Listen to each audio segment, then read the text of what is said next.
to meet the code. You can see a residence that's nearby. This is the storage of tires outside is addressed in the PUD related kind of like accessory to the refurbishment business, kind of for those that are waiting in queue to get refurbished. This is the drive access that goes out to Mays Road from the property. This is looking outside the property again, looking at it to the southeast. Again, this western boundary of the site would need to have a solid screening fence and additional landscaping to meet the code. This is looking from the south property to the north towards the church property. And one last picture here, kind of looking to that western boundary, again to those houses to the west, with some additional landscaping and screening requirements that need to be put in place. And with that, I can stand for any questions. Any questions for Philip? Thank you. Agent or applicant?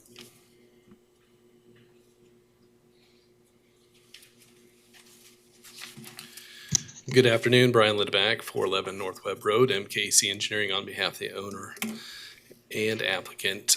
I think something that's unique to this zone change case is oftentimes you're zoning for a planned use. Well, we're zoning for an existing use that, sorry, I'm getting back to the original view here. The existing use, some of you may know of Kirk Excavating years and years ago. This is where their office was, and this was their primary resident. They used this building here as part of their office. And I'm not sure when some of these additional accessory buildings, dwelling units were installed, but I think I gave you a nice history on the property. I think it's really important for this case because it's a little bit unique. This is unique in the fact that this property was there before anything was here, and it was utilizing construction type services and storage of materials and whatnot. The other thing that's unique about this property is when Kirk Excavating chose to sell this property in 2010, I believe it was, to an individual here, they retained an access easement. And at the time, these two office buildings were not there, but they retained an access easement to their property. Then I think you may have read through there and noticed that there was a couple of zone change cases. Of course, Philip mentioned those. Originally, this was all part of one big PUD. It was actually approved. Their conditions were not met for platting. They came back through and did a zone change on just this a couple of years later, and it too was approved. For whatever reason, I have no idea, but they did not follow through with platting on either of those two scenarios. This property then went to auction in 2014 due to a foreclosure, and it was picked up with all the access agreements in place. This property then was sold in 2017 to the current owners, Doba Holdings. It was sold on the notion that they could use it for the type of services and businesses that they had planned to do. That, of course, wasn't the case. There was some confusion over history. Again, I think you might have read, if you had a chance, this was actually miszoned on the map, the official zoning map, as GC at one point in time. So possibly there was some confusion of that. I'm not sure. But nonetheless, we're here to correct a problem. I think that's the main point here, is we're trying to come into compliance, also do it in a fashion that is protective of the neighbors, in a fashion that is realistic to the existing facilities that are there. We did reach out to the church, and we've sat down with them and had a good conversation about what uses are plugged into this PUD. We did reach out to the neighbor here, for which we share the driveway. We did not have much further conversation, but we did reach out and provide our information for contact. But I think those are the main points I want to make. I know that one of the staff, or one of the planning commission members, had some questions about the pet waste business. I think it's important to note that no pet waste is stored on site or disposed of on site. It's actually disposed of at a city property. It's on 10th and Mosley. I do agree about the land use change. We're going to go ahead and eliminate dry cleaning services if you guys would allow us to do so at this planning commission hearing. And the church did have some concerns also for the paint booth operation, if we would be allowed to do a paint booth. We presently do we presently don't do a paint booth. We do it off-site, but we would like the ability to have that use as part of the refurbishment of the golf carts and such. I don't know that they would be doing any buses, repainting of buses. I think that's a little bit bigger operation, but I think for sure the smaller vehicles and other vehicles of that sort, we would like to continue to have that opportunity to do that. So with that, I'll stand for any questions. Any questions for Brian? Thank you. Thank you. Anybody from the audience wants to speak on this issue?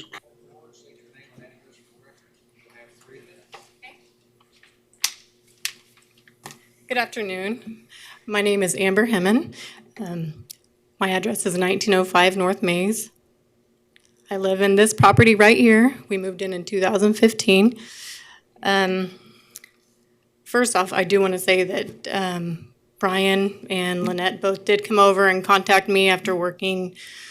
I'm a registered nurse and I work nights. They came over after my shift one day to try and talk to me about this. I did try contacting him last Friday. I left a message and then I called 3 more times that day. Still have gotten a return call. So, because I do have several issues and questions that have not been addressed. First off, I have some safety and health issues.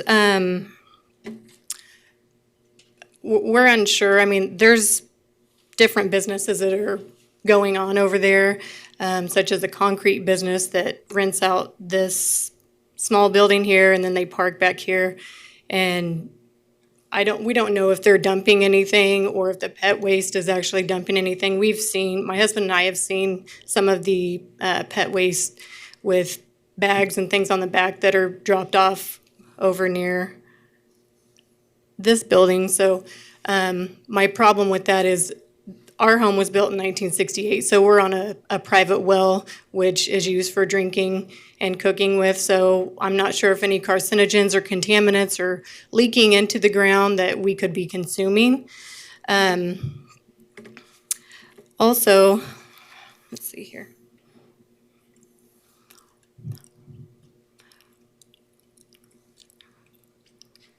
Let's see. I'm just trying to find a picture of the passage. Okay, so this right here is our property. We pay taxes on that. That's part of the easement, but it's not big enough to accommodate the traffic load that comes through presently. About halfway is gravel and the other half is paved. So we constantly get water runoff right now that creates dips and things in the gravel.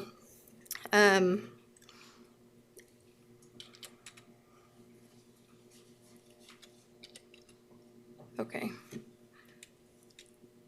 I'm sorry, I'm trying to go back to the main screen so I can show you a picture that I sent in. Philip, you want to give her a hand with that, or? Okay. Okay. So this picture was taken on November 4th. This is a common occurrence. These are vehicles, like this is the concrete truck with their trailer and a row of vehicles. They're double lined. They're parked on the easement, blocking my husband and my son from leaving for work that day. They sat there for almost 10 minutes before getting the gate unlocked. There's a gate that runs right at the end of the easement. This happens frequently. I've had they store campers, boats, utility trailers, things like that. So especially in the summertime, when people are going and picking up their boats or campers and bringing them back, I have several more pictures at home where there's 4 or 5 vehicles lined with their campers or boats, blocking us from either coming or going from our own house, which is rather frustrating. And that's another safety issue, is if we had a medical emergency, I mean, we wouldn't get help as quick anyway. So Amber, your time is up. How much more do you need? could I have 2 more minutes, 2 please? minutes you have. Okay. So I didn't want to bombard you guys with pictures. Also, we've had a FedEx semi one time sitting in this area, blocking my son from being able to park in his spot. They sat there for over half an hour because they could not contact the owner and get access to the lockbox to allow them to pass in to the land.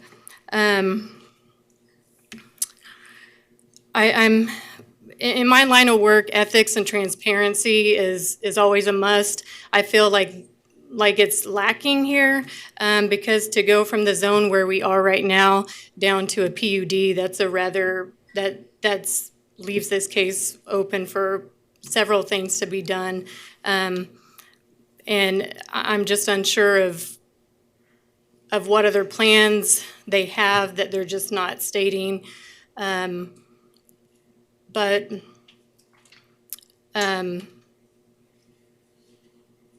anyway, I think that what's already going on at the property right now, what they've been doing for over 2 years, that it could have been zoned for something lesser if that's their plans to keep that going.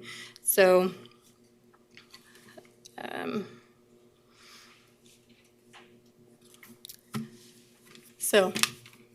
Any questions for the speaker? Mr. Foster.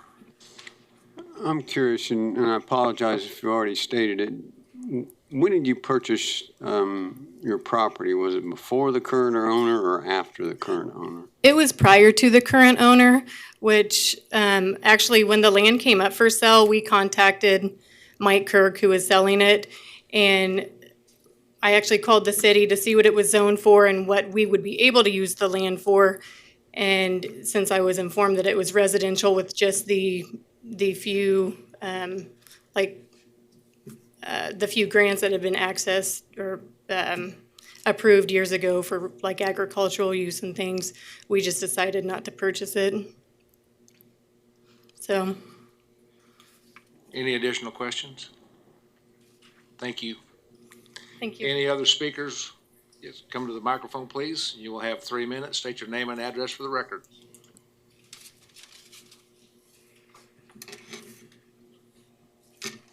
I live, Sir, could we give you your name and address, please? from this map here. Wait just a second, excuse me. I live right here. Oop.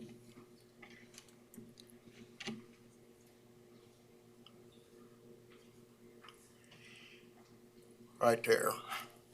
And, for the last 11 Sir, years, could we give I've your lived name in and this. address, for the record, please? Your name and address? Jim McLean, 1825 North Lark Circle. Thank you. Sorry. For the last 11 years, I've lived in this house. And I've put up with all kinds of stuff off of this lot.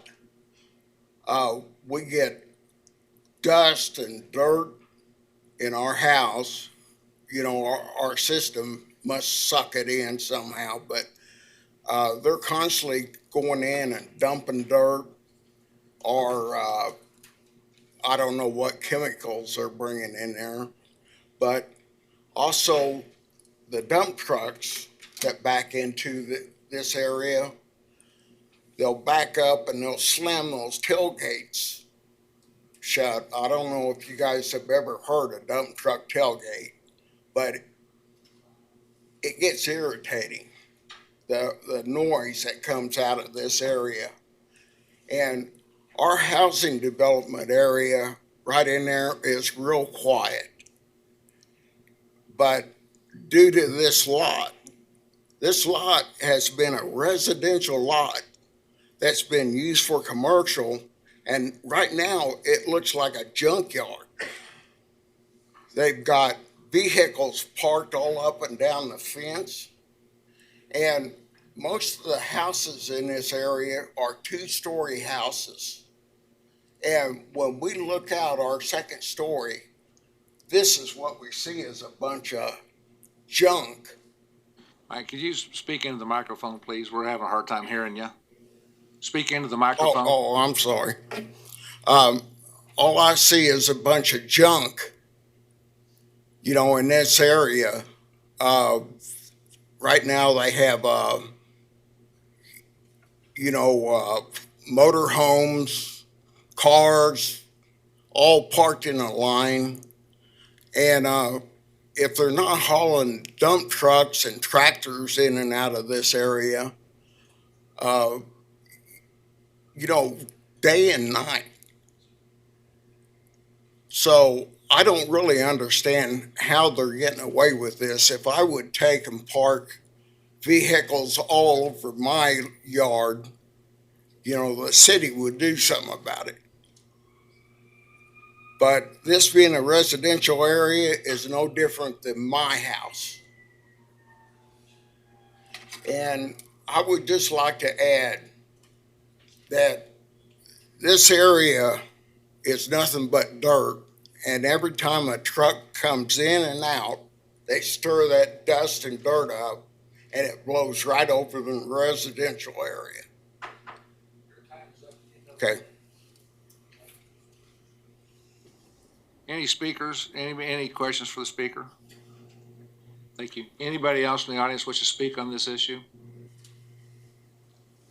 State your name and address for the record, please, and you will have 3 minutes. Brian Himman, 190805, North Maze Road. And I know we need to do something with the property. It's been, So are you the owner of the property? I'm the owner of this property. Which? Okay. And I know we need to do something with this property, but what it's being used for right now, it's not zoned for, shouldn't be zoned for. We got all residential, and then we got a GC right in the middle. Getting ready to do whatever. It's a circus over there. Any questions for the speaker? Thank you. Anybody else wish to speak on this issue?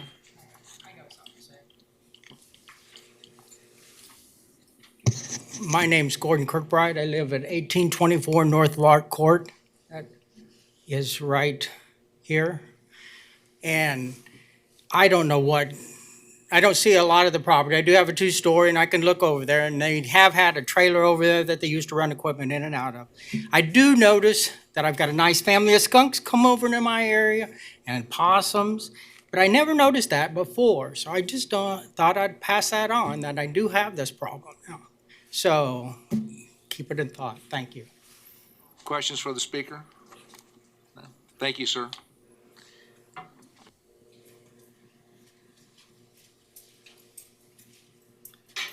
Dan Dorflinger, 2001 North Maze Road. I'm the facility director for Pathway Church, the church that's adjacent to this lot. And I just wanted to say a couple of things. One, Brian and Nathan both approached us before the zoning change happened. And they've been working back and forth with us on several different things that were included in the original document that we were sent. They've been very forthright and forthcoming with any information. They've made changes as we suggested. The only couple of things that we would still like some more conversation on, and I know that they're willing to do that, was the dry cleaning, which has been removed or which will be redacted from that. So we're thankful for that. The only other thing would be just the vehicle repair general that's listed in the zoning. The only, and they spoke to that just a little bit in terms of the paint booth that could be installed. I think we'll just probably try to have some more dialogue on that. And the reason for that being, I don't know if you can see it here in the picture, but on the south side of our property, adjacent to the church, is the playground that we have preschool kids on every day, pretty much, or church activities, we use that playground, which is, if we were to have a south breeze, that could blow fumes from a paint booth or whatever would be here. So that would be our only concern at this point. And I've talked to Brian also about the fencing. I know that we installed fencing, actually, I think just as you were buying the property. So I'm not exactly sure what side of the property line that fence is on. But other than that, just to say, they have approached us. They've been very forthcoming with all the information on the property, and we're thankful for that. And that's it. Thank you. Any questions for the speaker? Can I ask a question? Thank you, sir. Anybody else in the audience wish to speak on this issue? Okay. Brian, you have 2 minutes.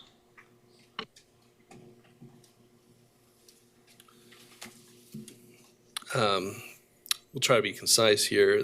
First of all, I think it's important to note that I think the dumping of dirt and dump trucks, I think that's in reference to the previous owner. Certainly that was a construction company, an excavation company.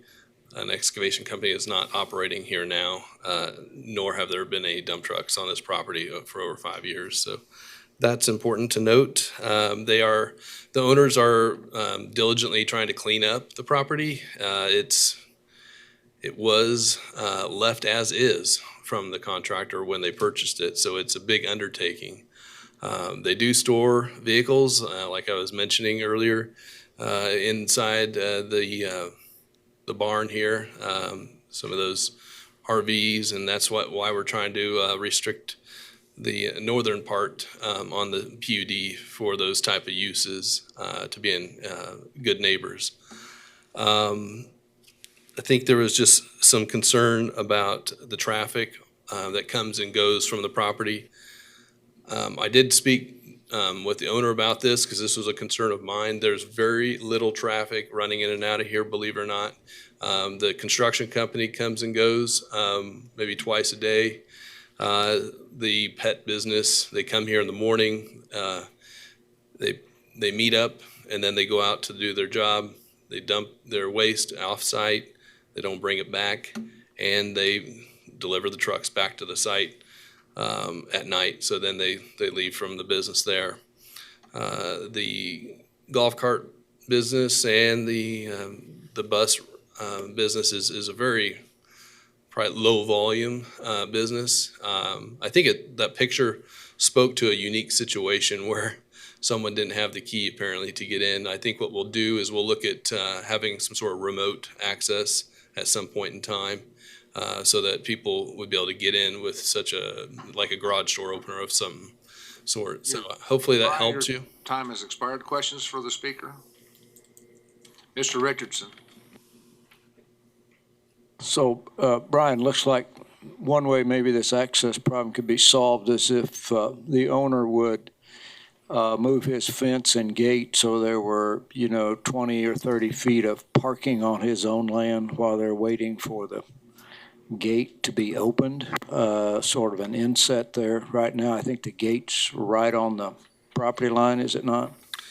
This gate is on the property line, but as you can see, there's a significant amount of room here. They've got several units here, Right. And they've got lots of parking there. I think this drive itself is about 30 foot wide, and then they have a parking area behind that. So the actual drive is kind of sitting in this realm right here where I'm pointing. Well, again, I think something maybe the owner ought to consider is, some sort of indentation in his gate there if you've got trucks or whatever parking there. The other question I have is all this is preferenced by saying if it's developed for non-residential, which it already is developed for non-residential. Help us understand, and maybe it's a staff question as well, what will be immediately required for the owner to do to bring this into compliance? Which one of these conditions will they have to meet? I mean, I think they'll have to meet the screening and the fencing and all of that. In essence, yesterday for this all to happen. Is that? Yes, that's correct. The property, if this is approved, will have to immediately install the screening and landscaping. Mr. Green? Yeah, Brian, there was some mention of a paint booth, or potential of installing a paint booth. What kind of environmental requirements are there with installing a paint booth and the venting of such booths? That is not my expertise, unfortunately. I'd love to be able to answer that question. I can assure you they would be installing everything to code, if not in excess of code, because of the church and the school nearby, the preschool. So I know that, we have full intention of being good neighbors and keeping that open dialogue, making sure we understand where the fence line truly is as far as ownership wise. We'll be, I'm sure, surveying it at some point in time and making sure we understand where that fence line is. And we're going to be good neighbors and continue to work with the neighbors. Mr. Blick, did you have a question? I have a question for staff. On this, is that a private drive? The drive access to Maze Road is yes, it's on private property through an access easement across two different properties. Okay, so the couple of questions that were asked, they were talking about dust and stuff. If they want to, it's going to be basically on the property owner. Is that correct? If they want to? I'm not, that staff has not seen the terms and conditions of the access easement to be able to answer that question. Sounds great. Thank you. I guess the question I have in conjunction with that is, Brian, you said that it looked like it was about a 30-foot drive. Yeah, from recollection, it's about a 30-foot drive. It does carry on through the doctor's offices up front here. Is the 30, I guess the question I have is it's the denoted 30 right here. Is the 30 foot based on its use, or is that? It runs with the land. There is a 30-foot easement. Yeah, you can see there's a 20-foot setback right here for landscape, and then there's a 35-foot building setback, and this right here is the easement in question. I'd say it's 30 foot. And I could certainly provide staff that document to confirm that. Thank you. Yep. Mr. Foster? I've got two questions, and Scott, if you'll help me on this one. My understanding on the landscape requirement is that when you do the calculation for the number of required trees, that's all it is. You're just figuring out the number. It does not speak that you put them 30 feet apart. And my point is, when we saw one of the photographs, is I would suggest and make sure that all the landscape is used to plug the visual holes onto the property for the neighbors to the south. Is that correct? Yeah, the PUD language in provision 3C requires a spacing of the trees. It designates 30 feet on center. Then I would suggest that that be changed, because there's no point in putting those trees where all those evergreens are to the south. I think it should just meet the quantity and then plug all the holes for the neighbors. But it also states that existing trees are allowed to be counted. Well, I would propose it would go to at least 1.5 times then on this. That is 1.5 times. 30 feet is 1.5 times. The standard requirement's 40. Okay, thank you. I do have a question for the speaker, the neighbor there. If you could go to the podium, please.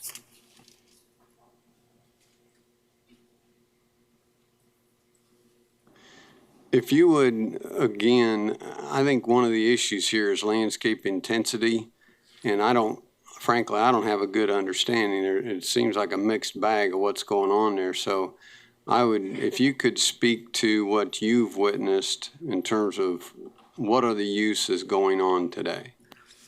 The uses today are the concrete business and then different people who come to either drop off their golf carts, pick them up, whatever.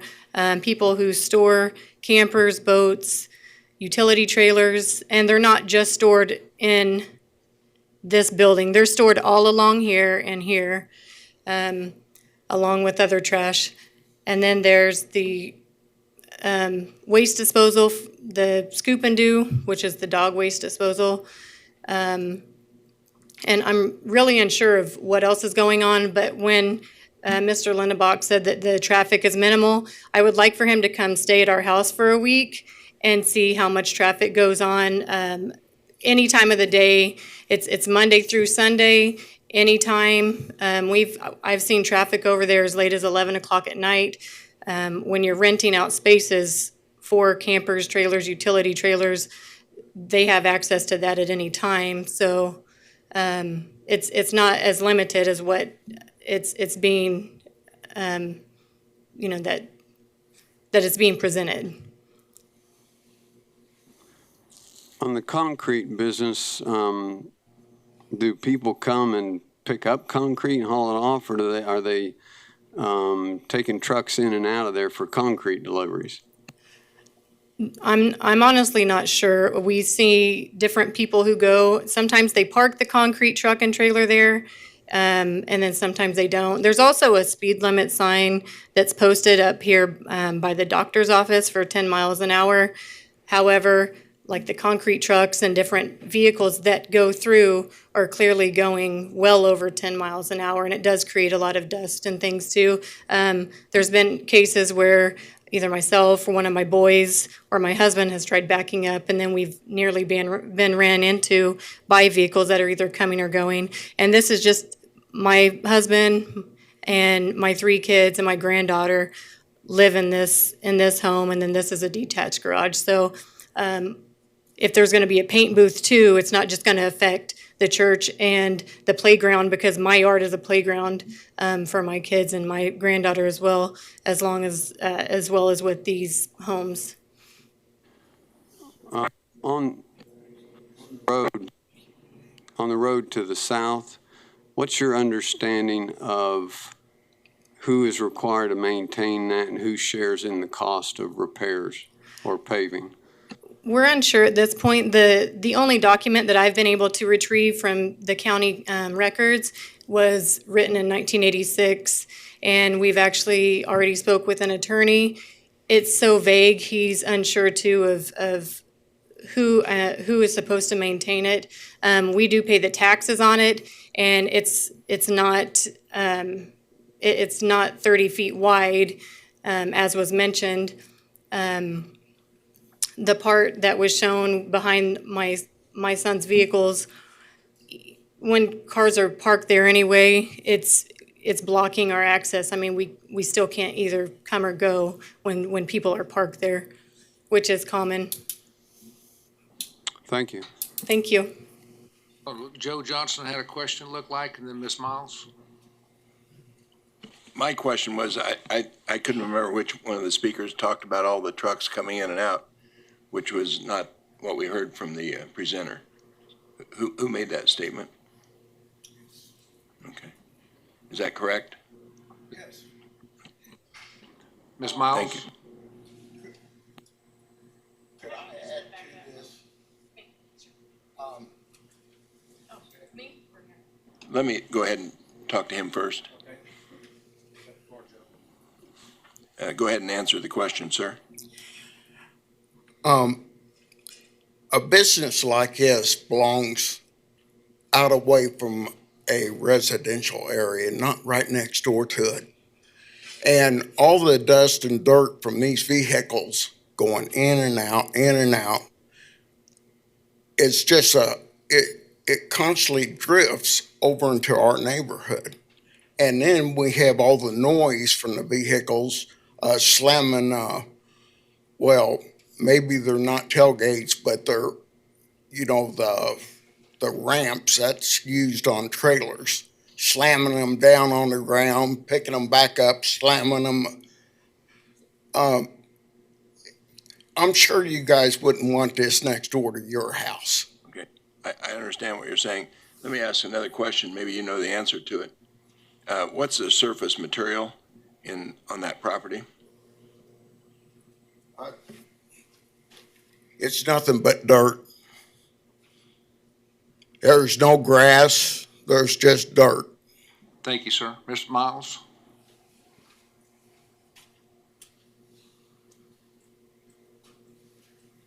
I just want to know if you ever hear or see any type of dump trucks or hear the tail ends slamming. Yes, I have. Thank you. You're welcome. Mr. Richardson? It's a staff question. Scott, what would be required under this for paving requirements to use this property, since I think probably most of it's not paved? What requirements would there be to pave some or any of it? Maybe, Philip, do you have a thought on that? Well, I was just going to go to kind of the site pictures again. You can see as you get initially into the property, it looks like there's some leftover pavement and some paved areas in front of some of the buildings, definitely some gravel. This is grass. I'm standing in the very southeast corner looking to the east, so there is a grass area over here. I think as you get closer to the buildings on the north, it becomes gravel. Again, so I'm on the north property line here looking south. So I was standing over in this corner. You can see the majority of the gravel is more on the north side of the building or north side of the site. So to say the entire side is gravel is not necessarily accurate, but there is definitely some gravel areas, some pavement left over, and some grass areas as well. Well, many of these uses carry their own requirements with them for pavement and so forth. So that, it's kind of my question, maybe. The way the PUD is stated, it says that all parking is required to follow section 4A, which is going to require all parking areas and the circulation aisles to those parking areas to be paved. So that should cut down on the dust and that sort of thing. And so I assume that would be from their gate inward. And obviously they don't own the part outside. That's correct, from the gate to their required parking areas. Mr. Blick? I'd like to make an approval of staff's recommendation with the exclude or elimination of dry cleaning operations for business use on this property. How about the paint booth?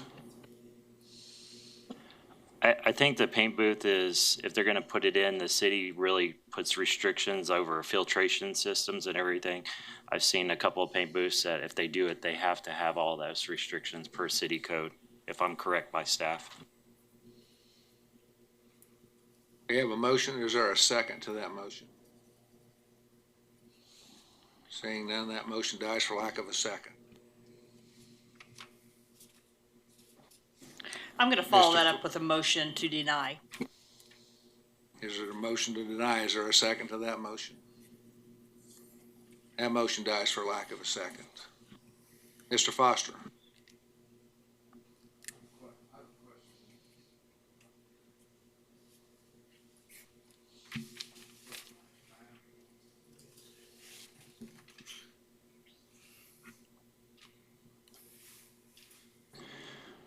Staff question is, an understanding, do we have a situation where these are legal non-conforming uses?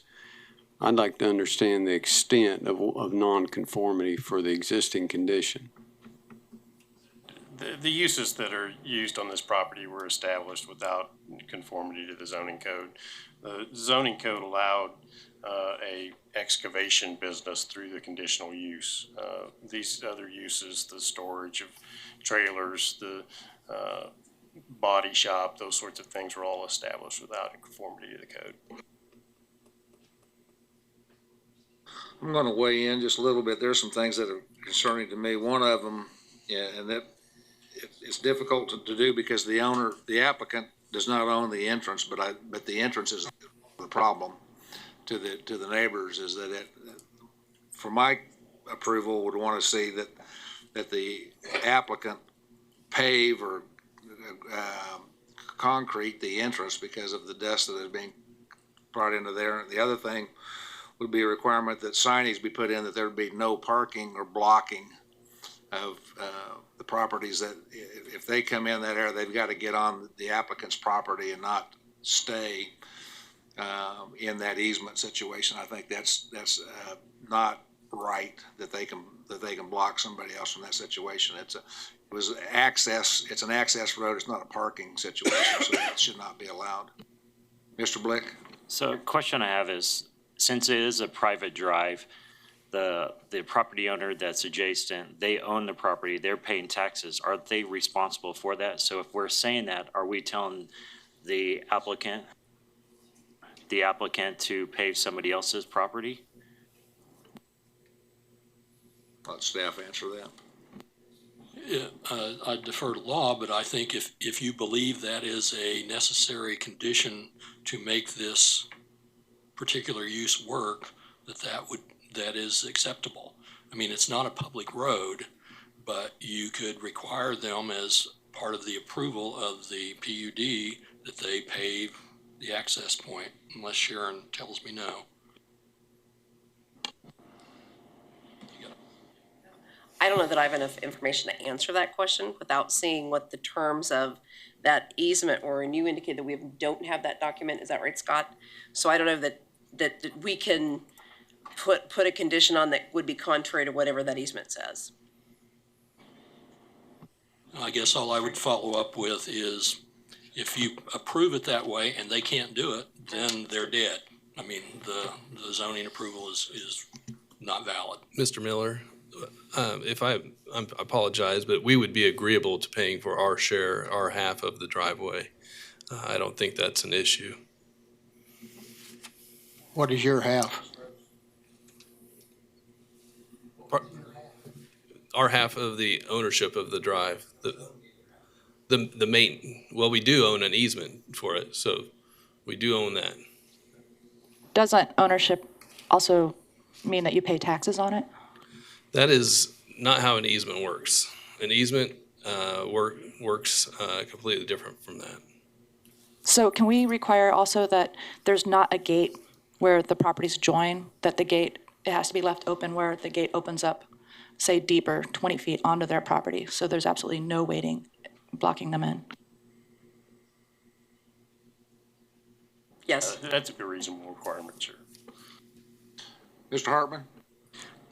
Looking at the site plan, it looks like that private drive through there is the same width as the drive up by the dentist office. And typically you have about a 24-foot wide drive lane and then you have 20-foot of parking stalls. So it looks to me like it's between 20 and 24 feet wide, at least where it's paved coming in off of Mays Road. But either way, there's a problem when you get back to the property line. There's no way to turn around. And if you got big vehicles coming in and out of there, how are they going to, if the gate's locked, how they get turned around? I think this is just the use for this private drive and being in the residential neighborhood just does not fit with me, and I'm for denial. Let me ask a question. We're putting a lot on the table here, and we're kind of throwing it nilly-willy. What about deferring any action?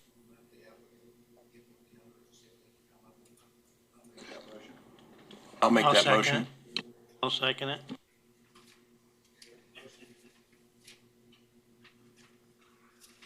I could just shout real loud. There's a motion to defer to. And I'm not going to set a time limit because we have no idea how long it'll take. Okay, there's a motion by Mr. Joe Johnson and a second by Mr. Bill Johnson. Discussion on the motion, Mr. McKay. My only question is, I'm in favor of the deferment, but this question of who pays the taxes is because they're on the people's property. But if we're going to say, if we come back on the deferment, if they are required, can we require them to pave from their property line to Mays Road or from the parking lot in front of where these people's properties at on the ingress egress situation? That's a good question that I think that they would need to figure out before they come Well, back. that's one of the reasons why I brought the question up, because we're throwing a burden on these people for these, and if they're going to help them, then let them pay for the paving, not the people that are there. I agree.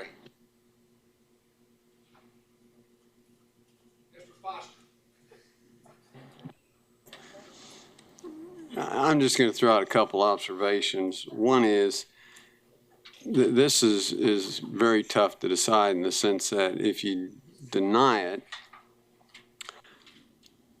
you're making the non-conforming uses legal.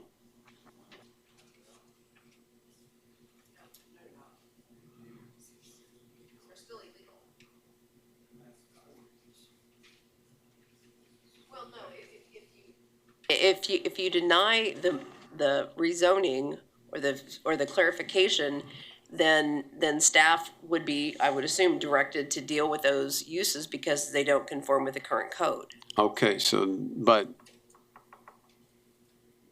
I want to make sure that's the way it would happen, and that it just still would not stand Scott, didn't you indicate that as there legal had been one non-conforming notice of- uses. Yeah, there's the uses that, in terms of the vehicle equipment, sales, vehicle repair, outdoor rental sales, storage, construction sales and service, that was the use that was permitted. But the warehouse self-storage, those uses that the applicant indicates that they began using the property for, they began using those uses as on a property that was zoned SF5 with a conditional use for an excavation business, and that's it. Well, just the broad concept I'm talking about here is, what is the use that is appropriate for this area? You know, we're trying to make something happen here, but anyway, we'll see how this plays out, but it's a challenging decision. If you look at the last paragraph on page 7 of the staff report, there's a statement from the applicant that they began using these and were unaware that they were in violation of the zoning regulations. Mr. Richardson. So the original, Scott, conditional use would apply until this is worked out, is that? I don't believe that the conditional use, I think it was stated that it was expired. I think Philip stated that. You might answer that because I was not aware that that had occurred. Information that I even got from the applicant said that the conditional use expired in 2017 when the property was sold. Yeah, that's not accurate. Conditional uses don't expire upon transfer of ownership.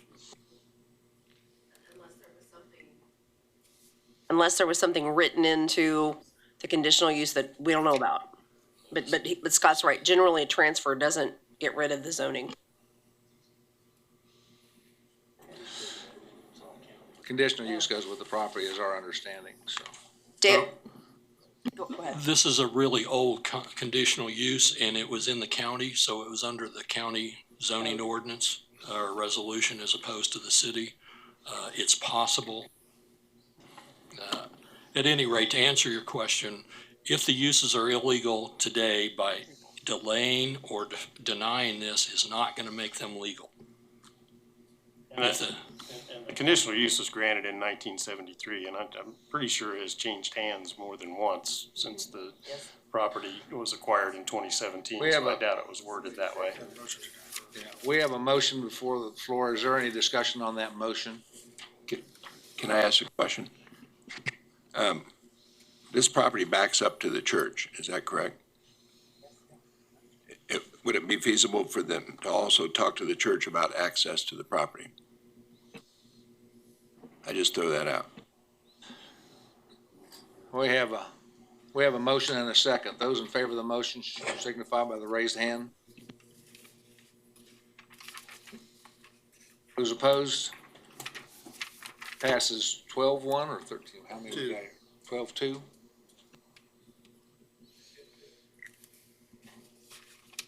Who was the second? No. Blick and. Mr. Blick, okay. And,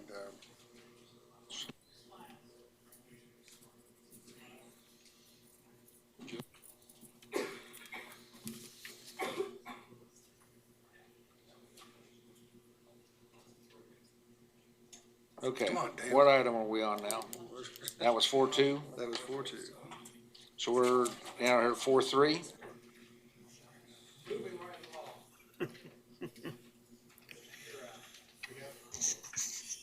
Thank you, Mr. Chairman. Dave, you're out with planning staff.